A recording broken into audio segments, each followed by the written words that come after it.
Hey, I'm Gabe. And I'm Johnny. If you played Breath of the Wild, you probably noticed while exploring that there are some huge skeletons scattered throughout the land of Hyrule. And no, we're not talking about the huge skulls the bokoblins use as their bases, nor are we talking about the Stalnoxes, neither about the 3 Leviathans from the side quest. Everybody already knows about those. Just to get it out of the way, the one in Eldin is Levias, the one in the Gerudo Desert, the Windfish, and the one in Hibra is either Jabu Jabu or Descendant. What we will actually focus on today are some of the various other giant skeleton pieces laying around. There are quite a few, and some of them seem to have left some clues about what they were when alive. And we suggest you stick around till the end, because you saved the best for last.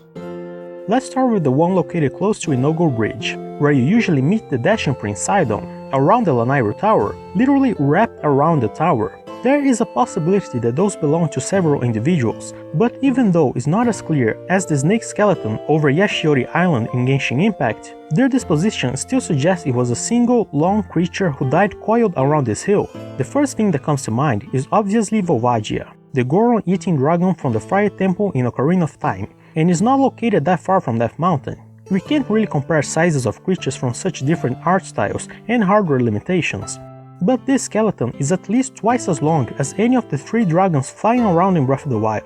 A less probable option would be Morpheus, the boss of Lake Bed Temple beneath Lake Hylia in Twilight Princess. He was more fish-like, but large enough and shaped to have a similar bone structure, and while farther from Lake Hylia than Death Mountain, is closer related to Zoras. Next to the peak of the Death Mountain, there's a rib cage sitting on the lava. Remembering again from Ocarina of Time, a certain King Dodongo was killed by a brat and fell in lava.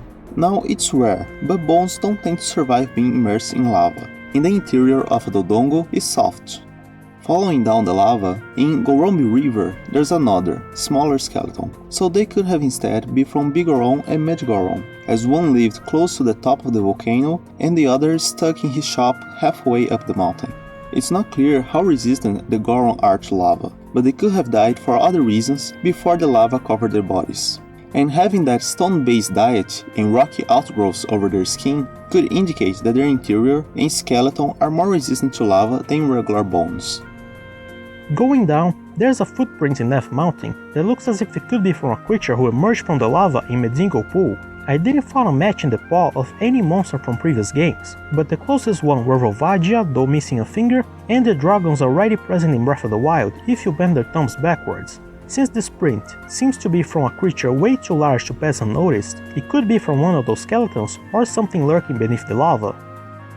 Before finishing, let's go over a few wild guesses. For starters, the place with the largest concentration of bones is the Gerudo Desert, but considering this place used to be a huge sea a timeline ago, those could possibly be normal whales from the past, or perhaps, more recently, dead Moldugas, which still dwell in those sands. Comparing them, we can see that the Leviathans from the quest were around the same size. But halfway between Gerudo Town and the statues of the 7 heroines, there's a larger and longer set of ribs above the sands. The only thing like that I could think of were the twin mold from Majora's Mask, that is, if the portal before the boss fight actually leads back to the Haunted Wastelands.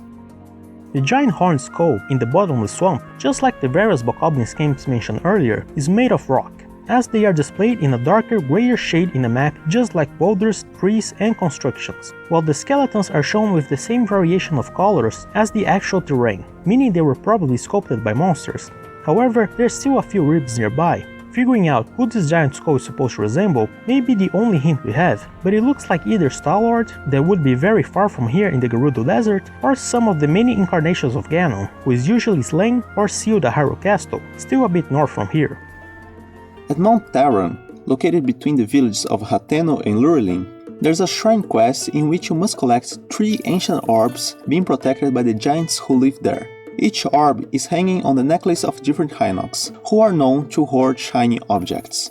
And the Sheikah monks who created the trials 10,000 years ago seem to be aware, on some occasions, of what the conditions surrounding their trials would be in the future. However, in the place where each Hinox has made their napping spot, there are even bigger ribs surrounding each area, bigger than the others throughout the land. It could be another giant snake-like being, but the weird spacing and a fourth set of bones between them seem to break the serpent shape. indicating that there were at least 4 creatures living here who would overshadow those Hinoxes. And now, to wrap it up, the one I think has the most evidence going for it. In Tabantha Frontier, going north from Giza Crater, we can find the Dragon Bone Mire. That's the one that got me thinking about those skeletons and this video. I passed here a couple of times while playing, immediately specifying those belong to a dragon, but with no idea which one could it be. That is, until you zoom out on the map and realize just how close to Rito Village is located. It's Valu, the one responsible for granting the ability of flight to the first Rito, apparently moved with them to Hebra, when the flood receded and their home, Dragon Roost Island, became Death Mountain once again. I think that's all of them. Did you miss any? Don't forget to like this video and consider subscribing to our channel. And tell us down below, who do you think those skeletons belong to? And you can also click here to watch our last theory, in which we try to figure out who exactly were each of the 8 Gerudo heroines. See you next time. Bye!